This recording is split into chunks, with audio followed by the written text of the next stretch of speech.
ہر ایک کے لیے ایک رخ ہے جس کی طرف وہ مڑتا ہے، پس تم بھلائیوں کی طرف سبقت کرو۔ جہاں بھی تم ہوگے اللہ تمہیں پا لے گا، اس کی قدرت سے کوئی چیز باہر نہیں۔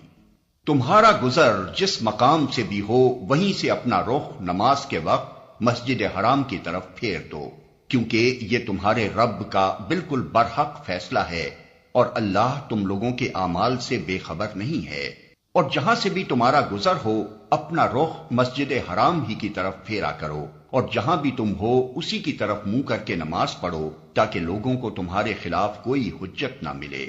ہاں، جو ظالم ہیں ان کی زبان کسی حال میں بند نہ ہوگی،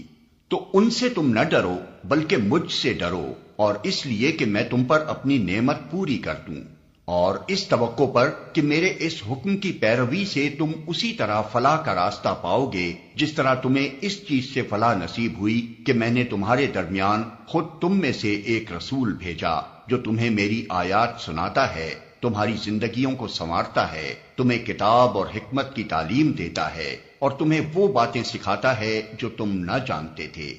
لہذا تم مجھے یاد رکھو، میں تمہیں یاد رکھوں گا، اور میرا شکر ادا کرو، کفران نعمت نہ کرو۔